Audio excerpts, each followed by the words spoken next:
Vamos lá, pessoal. Agora nós vamos falar sobre os crimes contra a vida intrauterina, que estão do 124 ao 128. São esses artigos abordados nessa aula de hoje. Voltando lá atrás, apesar das diversas discussões que existem sobre as definições entre vida extrauterina e vida intrauterina,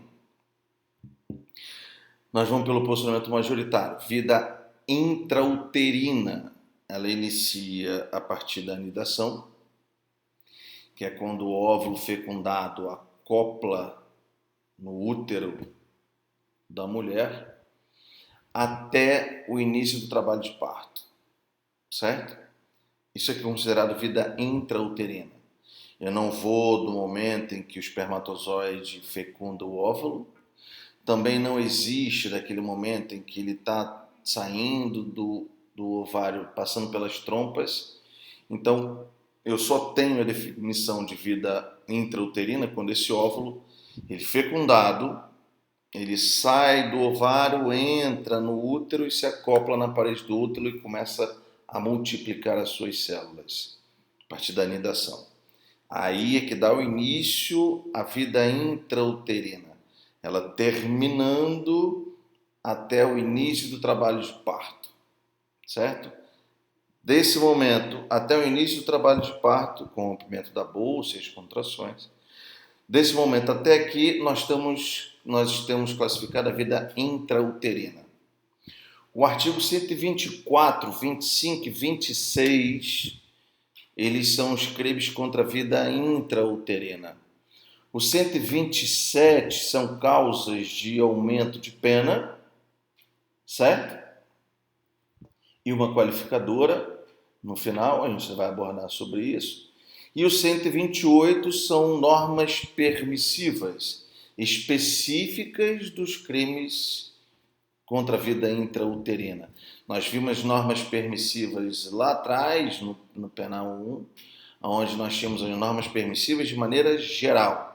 Quais são? Legítima defesa, estado de necessidade, exercício regular de direito e estrito cumprimento do dever legal. Essas são as normas permissivas da parte geral. Na parte especial, a primeira norma permissiva que nós vamos ver é no 128. Então, as três normas incriminadoras que protegem a vida intrauterina, 124, 25 e 26.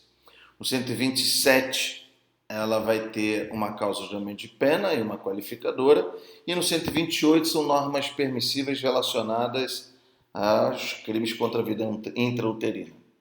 Então vamos lá. No 124, ele define quem é o sujeito ativo, se tornando um crime próprio de mão própria. Legal? A gente já viu isso no 123. Agora nós vamos repetir de novo no 124, um pouco mais rápido, porque o 123 já traz esse conceito para vocês. Então, crime próprio significa dizer que o sujeito ativo da conduta criminosa está identificado. Entretanto, aquela conduta pode ser praticada em conjunto com o terceiro, certo? E o crime de mão própria, somente aquele sujeito ativo pode praticar a conduta criminosa. Na hora que a gente vai ler o 124, ele é um tipo penal misto. Significa dizer tipo penal misto porque ele tem duas formas de realização. E aí ele, no 124, diz o seguinte, vou ler para vocês. Provocar aborto em si mesma ou consentir que outrem lhe provoque. Então a norma ela tem duas formas de prática de um crime de aborto, certo? Quais são? Quando a própria gestante provoca aborto em si mesma ou quando a gestante pede para que outra pessoa provoque aborto nela. Ela vai consentir que alguém provoque o aborto nela, certo? Vamos analisar as duas formas. Na primeira forma, na primeira conduta, provocar aborto em si mesma, isso é um crime próprio de mão própria? Próprio? Não, mão própria. Por quê? Provocar aborto em si mesma é a própria gestante provocando aborto em si. Quando ela mesma faz a conduta criminosa em relação a ela. Aí você vai virar e falar assim, professor, mas se ela tiver agido em conjunto com uma outra pessoa, então ela está provocando aborto em si e está realizando a segunda conduta, consentindo que outrem lhe provoque. Certo? Então eu poderia dizer que na primeira ação, provocar aborto em si mesma, crime de mão própria. E na segunda? Também. Por que na segunda também é crime de mão própria? Porque se esse terceiro realiza a conduta junto com ela, então vamos imaginar o seguinte, eu estou gestante e vou consentir que o Cláudio faça o aborto em mim. Eu não quero abortar, eu não vou apertar minha barriga, mas eu vou consentir que o Cláudio aperte a minha barriga. Legal. E aí eu peço para que o Cláudio aperte a minha barriga realizando o crime de aborto. Então eu estou consentindo que o Cláudio faça o aborto em mim. Certo? Aí o Cláudio vai dar um chute na minha barriga e aborta. Em tese, estaremos no 124. Porque eu consenti e ele fez a conduta. Só que qual o problema? Se vocês forem olhar o 126, ele tem uma norma diferente para o 124 e o 126 dispõe. Provocar aborto com o consentimento da gestante. Significa dizer o quê? Se eu, gestante, consentir que alguém provoque aborto em mim, eu vou responder pelo 124 e esse terceiro que provocou aborto em mim com o meu consentimento vai responder pelo 126. Então nós não respondemos pela mesma norma. Isso significa dizer o quê? Isso significa dizer que o 124 ele é um crime de mão própria nas duas vertentes. Seja provocando aborto em si mesma, seja consentindo que outro lhe provoque. Só que nessa modalidade de consentir que outro lhe provoque, ela está em uma outra norma determinada. Apesar do terceiro ter feito a conduta junto comigo, ele vai responder pelo 126 e não pelo 124. Certo? Aí você vai falar assim, professor, mas isso é ilógico, que eles estão praticando a mesma conduta. Não é ilógico. Se vocês voltarem no 124, o 124 tem uma pena de detenção de 1 a 3 anos, enquanto que o 126 tem uma pena de 1 a 4 anos. Apesar da pena inicial ser igual para os dois, o máximo da pena em abstrato é diferente. Enquanto que no 124 a gestante vai ter uma pena de 1, no máximo 3 anos, quem provocou o aborto nela terá uma pena de 1, no máximo 4 anos. Aí vocês vão falar assim, professor, mas não seria igual para os dois, porque eu teria penas diferentes para eles. E aí nós temos o princípio da igualdade, da legalidade, eles teriam que responder pelo mesmo crime, já que praticaram a conduta criminosa em si, se a gente se reportar ao artigo 29, 30, se lembra? Quem de qualquer modo concorre para o crime, incide nas penas a este combinada. Por que eu vou ter uma pena diferenciada entre eles? O motivo é bem simples. A autolesão não é crime. Significa dizer o quê? Que o objeto jurídico protegido no 124 é só o feto. O objeto jurídico protegido no 126 é o feto e a gestante. Por isso que ele tem uma pena maior. Por isso que eles saem da mesma norma incriminadora. Eu não tenho como aplicar a mesma norma incriminadora para os dois. Então, enquanto quem pratica o aborto com o consentimento da gestante responde pelo 126, cuja pena vai ser maior, e a pena vai ser maior por quê? Porque a minha ação está ferindo tanto o feto quanto a pessoa. Ela vai ser lesionada. Imagina, vai praticar um aborto. Vou ter uma lesão interna dentro dela.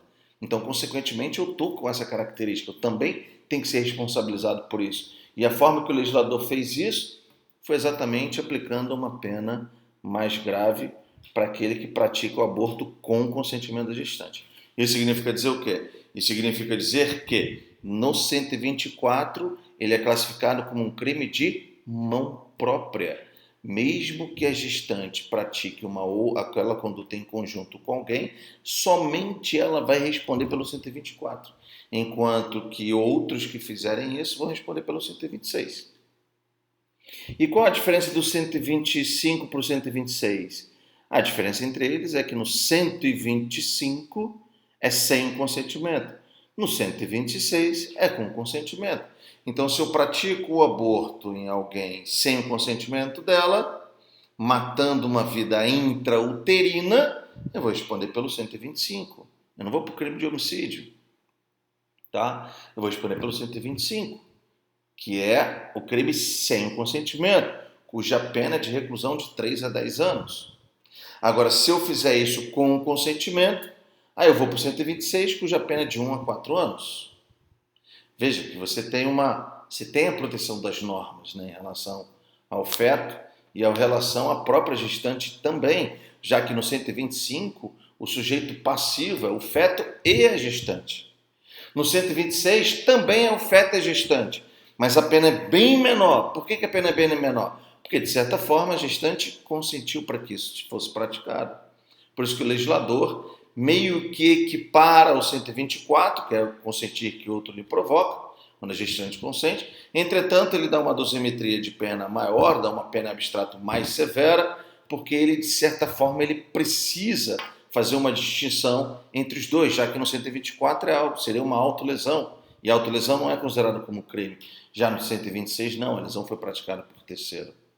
Então, o que diferencia entre essas normas é que no 124, somente a gestante. No 125 e 26, terceiros. No 125, sem consentimento da gestante. No 126, com o consentimento da gestante. Essa é a diferença entre as normas. Porém, é importante nós observarmos o parágrafo único do 126. O que diz o parágrafo único do 126? Aplica-se a pena do artigo anterior, ou seja, será responsabilizado pela pena do artigo anterior de 3 a 10 anos, sem o consentimento, a gente vai falar sobre isso. Se a gestante não é maior de 14 anos, ou é alienada ou débil mental, ou se o seu consentimento é obtido mediante fraude, grave ameaça ou violência. Então, o que significa dizer? É como se o legislador estivesse falando o seguinte: olha, apesar de ter tido um consentimento, eu não considero esse consentimento válido para que você entre no 126, quando esse consentimento foi realizado por esses sujeitos passivos. Quais eles? Não é maior de 14, então é menor de 14, 13, 12, 11, por aí vai. A pessoa, apesar de ser maior, é alienada ou débil mental. O seu consentimento foi obtido com fraude, ela foi iludida para isso. Vamos dar um exemplo? Não, se você tirar o filho, eu tiro o filho para você, mas nós casamos, nós depois ficamos juntos, a gente vai ficar pela eternidade, balela. Aí a pessoa consente que a pessoa faça o aborto, aí ele vai lá, faz o aborto, depois ele vai embora. Então, apesar da pessoa ser lúcida, apesar da pessoa ter capacidade de discernimento, mas o consentimento dela foi iludido, foi fraudado, ela foi levada ao equívoco para isso. Significa dizer a norma: consentimento é obtido mediante fraude, grave ameaça psicológica, ou violência, que seria uma violência física, já direcionada para o físico. Legal? Então, nessas situações, ao invés de determinar que isso seria um aborto com consentimento, ele passa a ser um aborto sem consentimento, porque o próprio parágrafo único se reporta dizendo que a pena vai ser do 125, que é a pena de 3 a 10 anos. No 127, apesar do título do crime é aquilo que está em negrito acima do 127, dispor da forma qualificada, na verdade nós temos uma causa de aumento de pena e uma qualificadora, não são as duas qualificadas. Por que isso? Vamos lá. As penas combinadas nos dois artigos anteriores. Quais são os dois artigos anteriores? 125 e 126. 125 sem consentimento, 126 com consentimento. As penas dos artigos anteriores são aumentadas de 1/3. Aumentadas de 1/3, causa de aumento de pena, isso não é qualificadora. Se, em consequência do aborto ou dos meios empregados para provocá-lo, a gestante sofre lesão corporal de natureza grave. Ou seja, se além de eu abortar, deu uma lesão corporal de natureza grave. Vamos imaginar que ela perdeu o útero. Lesão corporal 129, nós vamos estudar isso um pouco mais para frente. Mas vamos imaginar que ela perdeu o útero. Então eu abortei e ela perdeu o útero. Além da prática do aborto, aconteceu lesão corporal grave, perda de um órgão, certo? Do útero dela. Eu vou aumentar a pena em 1/3, certo? Então isso é causa de aumento de pena. E ele continua, e são duplicadas vezes 2 é o dobro, sendo o dobro qualificadora, se não é mais causa de aumento de pena.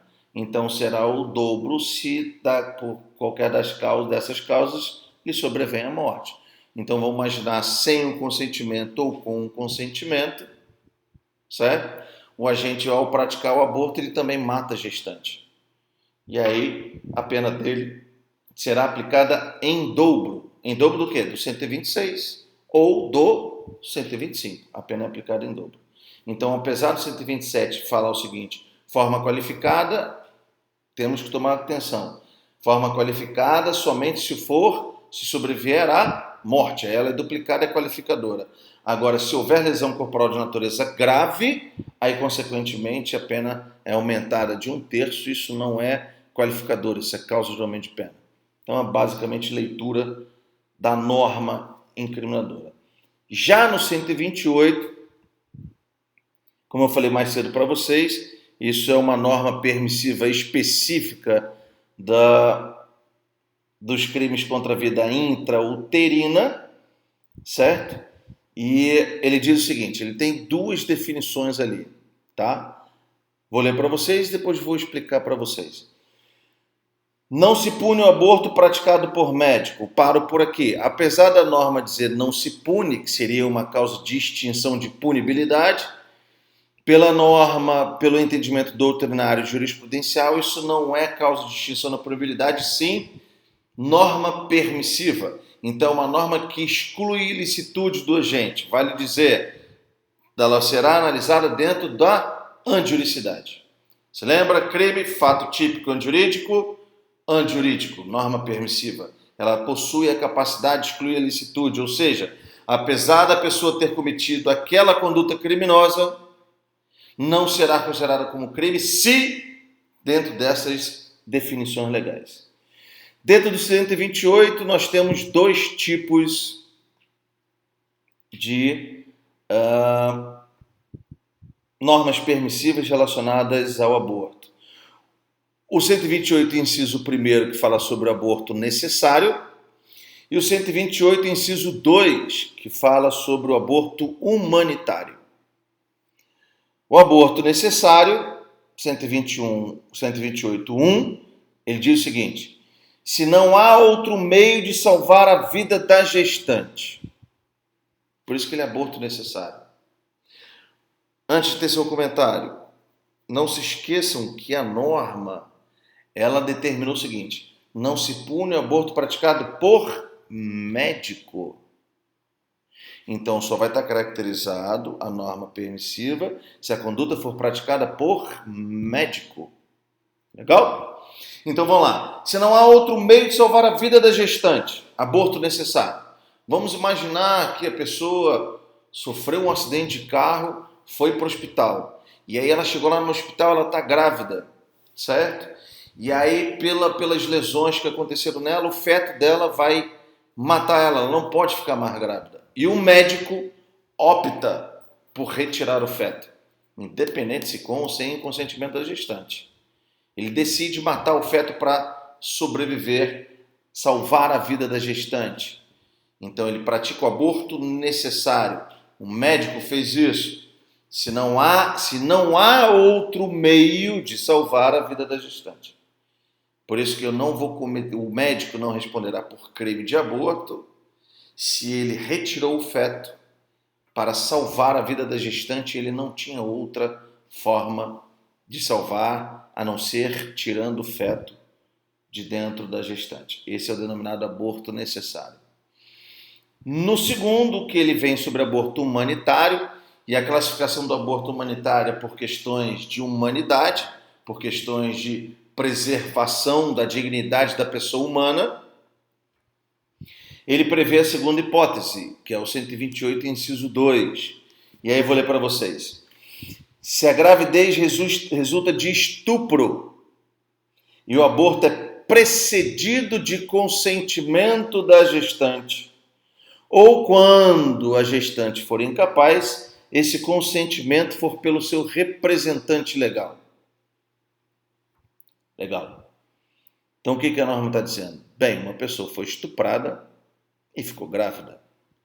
Pela norma, se ela quiser, porque precisa do consentimento, veja que no 128, inciso 1, aborto necessário não preciso de consentimento. No 128, inciso 2, a própria legislação já diz que há necessidade do consentimento. Então, se a gravidez resulta de estupro e a gestante quer abortar por questões de humanidade, o médico pode fazer isso e tirar o feto de dentro dela. Só que esse consentimento tem que ser pela gestante, ou esse consentimento tem que ser pelo seu representante legal, caso ela seja incapaz. Incapacidade determinada para fins do direito civil, certo? Seja incapaz absolutamente ou incapaz relativamente. Incapaz aqui nós vamos botar abaixo de 18 anos, é 7 para baixo. Seja ela incapaz, a norma não determina se é absolutamente ou relativamente incapaz, a interpretação ela tem que ser extensiva para beneficiar. Então, a incapacidade aqui é tanto do absolutamente quanto relativamente incapaz. Pois bem, eu só temos que tecer um comentário sobre duas coisas. Primeira coisa, se houver conflito entre o incapaz e o seu representante legal, vamos dizer o seguinte, a pessoa é menor, tem 16 anos, 15 anos, foi estuprada. E ela decide ter o filho. E os pais não querem. E os pais autorizam que seja feito o aborto. E ela não quer.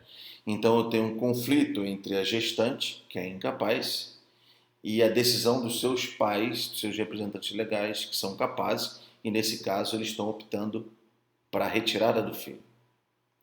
Quando isso acontece, existe essa discrepância, essa divergência nas opiniões, provavelmente o juiz ele nomeia um curador para isso, específico, denominado curador especial, é específico para a situação. E aí esse curador é que vai dar a opinião final, posicionamento final. Esse curador pode ser alguém da família, esse curador muitas vezes pode ser o Ministério Público, certo? Mas pode ser qualquer pessoa que seja capaz. Então essa pessoa ela vai estar de acordo com vai ouvir a gestante, vai ouvir os representantes legais e, consequentemente, ele vai dar uma opinião. E aí o juiz vai acatar, vai observar, não significa dizer que ele possa acatar ou não, ele nomeia um curador para saber tentar sanar essa divergência entre eles, mas não significa dizer que o juiz esteja atrelado obrigatoriamente a esse consentimento. O juiz pode, de repente, entender que não, eu não quero, a gestante não quer, então nós vamos manter a gravidez dela. E o que geralmente acontece, certo? Geralmente acontece do juiz optar pela decisão da gestante, tá? Não é uma coisa 100%, mas a maioria das vezes, 80%, 90%, o juiz opta pela posição da gestante. Isso também varia muitas vezes relacionado à idade da gestante. Tá? Vamos imaginar que uma gestante, uma menina de 12 anos, de 11 anos, tenha ficado grávida do seu namoradinho de 18 anos, por exemplo. Certo? Ela quer ficar com um filho porque ama o namoradinho. Os pais não querem.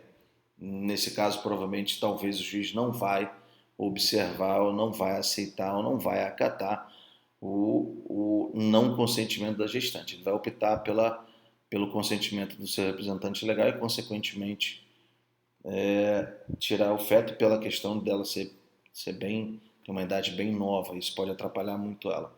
Então isso vai depender de cada situação, de cada caso, sobre consentimento ou não. Mas geralmente o juiz opta por preservação da posição da gestante. Legal? E uma segunda coisa que nós temos que observar em relação a esse artigo é se a gravidez resulta de estupro. Senhores, eu não preciso de um processo judicial determinando isso como estupro. Eu não preciso nem de investigação. Por um motivo bem simples, né? Uma investigação demora quanto tempo? Um processo judicial demora quanto tempo? Eu acredito que bem menos do que 300 dias, que é a gravidez, que leva um feto. Geralmente, um feto, ele está apto a sair, acho que é de 280 dias a 300 dias, ou 320 dias, certo? O número 300 é que determina, acho que são os 10 meses, né? São 9 meses completos, 300 dias. Então eu não preciso de um inquérito policial, eu não preciso do início de uma ação penal, eu não preciso de nada. Mas vão assim, professor, mas aí fica muito fácil. Eu posso ter tido um relacionamento sexual com meu namorado e achar que estou grávida e no hospital falar que fui estuprada e o médico tirar o feto e isso é aborto. Pode acontecer? Pode. Agora, provavelmente, quando você chegar num hospital privado, eles vão te mandar para a rede pública. A não ser que na cidade só tenha um hospital privado e, consequentemente, ele atende pela rede pública. Então, ele vai ter que ter esse procedimento. Provavelmente, no hospital privado, você não vai conseguir isso. Entretanto, se você chegar no hospital público e você falar que foi estuprada, a primeira coisa que eles vão falar para você é você ir na delegacia fazer um boletim de ocorrência. Só que você não é obrigada. Então, se você não é obrigada, consequentemente, eles não podem te impor a isso. Isso é uma previsão, né? Então, eles não podem te impor que você vá fazer um boletim de ocorrência, que você diga isso. Ah, e aí, o que acontece? Geralmente, quando isso acontece, o próprio médico e o hospital, eles vão se resguardar disso. Eles vão ter um prontuário onde você vai assinar uma série de informações, dar uma série de dados para eles, e no final você vai dizer que você praticou aborto. Você não está notificando o crime, mas você está dando respaldo para que o hospital e o médico que fizer o aborto possam estar acobertados por essa norma permissiva. E aí eles vão mandar você assinar um prontuário, vão fazer uma série de questionamentos e, a partir daquilo ali, eles vão dizer para você, olha, o que você está passando aqui para a gente é uma conduta criminosa, nós vamos passar para a delegacia. Assim como alguém chega no hospital com um tiro, você querendo ou não querendo, eles vão notificar a autoridade policial, porque a autoridade policial ela tem a obrigação de investigar, assim como nos crimes de aborto, que agora, independente do crime de estupro, seja ele para maior ou menor, eles se tornaram ação penal pública incondicionada. E aí, como eles se tornaram ação penal pública incondicionada, obrigatoriamente a autoridade policial tem que investigar. Então, o que significa dizer? Significa dizer que eles obrigatoriamente, assim como uma pessoa chega com um tiro, eles têm que comunicar à autoridade policial. Se você chegar lá e falar que foi abortada, volta a dizer, no primeiro momento vão mandar você embora, porque eles não querem aquilo ali para você. Mas se você, a partir do momento que você tem um conhecimento da legislação, fala assim, eu não sou obrigado a fazer um boletim de ocorrência, eles vão fazer um procedimento com você, você vai assinar esse procedimento, e eles vão dizer, olha, nós vamos comunicar à autoridade policial. Se eles quiserem fazer, ali naquele momento, ótimo, façam o aborto. Ah, professor, e aí? E aí a autoridade policial vai investigar. E se no final da autoridade policial investigar e ver que você estava mentindo, você vai responder por crime de aborto. Consentir que outrem lhe provoque. Você consentiu, certo? Você vai entrar pelo 124. Aí o médico vai cometer crime? Não, porque o médico estaria dentro da 128. Não se pune o aborto praticado por médico. Se a gravidez foi de estupro, ela testou dizendo que era estupro, reconheceu, fez o procedimento, eles comunicaram e ela consentiu. Ele não vai responder por crime. Certo? Então, essa é a definição que traz de importante para vocês sobre esse 128. E para a gente finalizar essas normas, não podemos deixar de mencionar o crime de aborto de anencéfalo, que foi autorizado pelo STF. Também pela mesma regra, dignidade da pessoa humana, mas eu tenho questionamentos seríssimos em relação a isso. Não vou fazer questionamentos religiosos, que não cabe a mim aqui religião, cada um tem a sua. Não vou fazer conceitos sobre feminismo ou dignidade de pessoa, porque não é essa a situação, certo? Também não me cabe aqui. Me cabe agir de acordo com a Constituição Federal. E a Constituição Federal fala que não há crime e não há pena sem lei anterior que o defina. Lembrando que eu não tenho como encaixar por analogia em bonum pactem estupro e aborto de anencéfalo. São coisas completamente distintas. A pessoa não foi estuprada, então eu não teria uma analogia em bonum pactem. O que significa dizer? Significa dizer que, infelizmente, o nosso legislativo, não estou dizendo que eu não concordo, que o aborto seja legalmente, se eu fizer uma análise da Constituição, dignidade da pessoa humana, ela, de certa forma, não estaria obrigada a manter uma gestação para que o seu feto, na sua grande maioria das vezes, ele, consequentemente, não tivesse uma vida de no máximo 24, 48 horas. Seria indigno, seria impor, o Estado está impondo que alguém mantenha um filho em sua barriga e aí por conta disso ele estaria violando a dignidade da pessoa humana. Concordo. Por esse lado eu concordo. Entretanto, eu não concordo da forma que foi deferido ou da forma que está sendo ou que está acontecendo dentro da nossa realidade. Por um motivo bem simples. Para deixar de ser uma norma, para que deixe de ser uma conduta ilegal, eu preciso de uma outra lei para isso.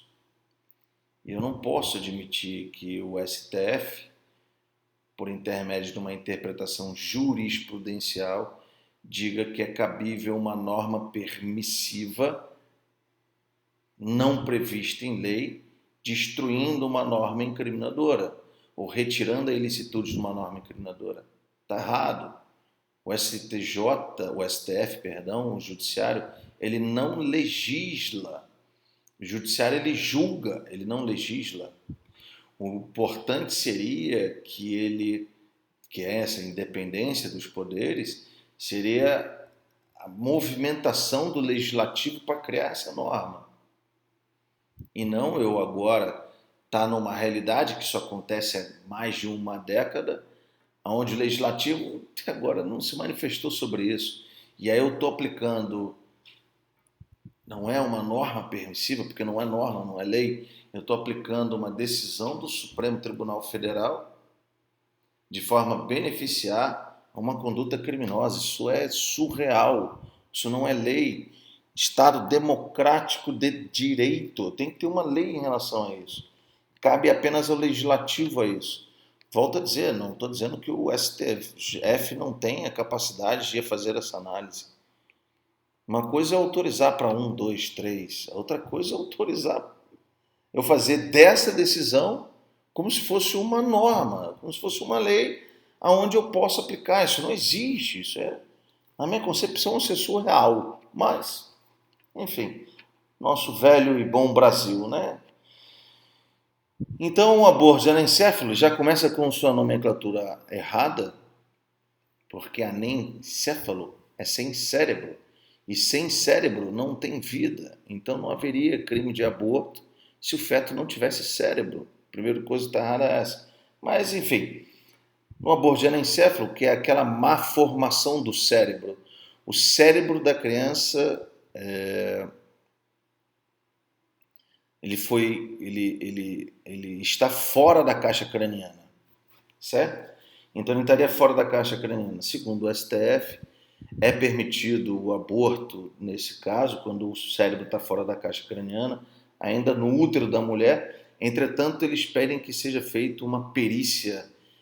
É necessário que seja feita uma perícia, independente se essa perícia é pública ou privada, porque ela consegue ser atestada pelas imagens, né, que você tem.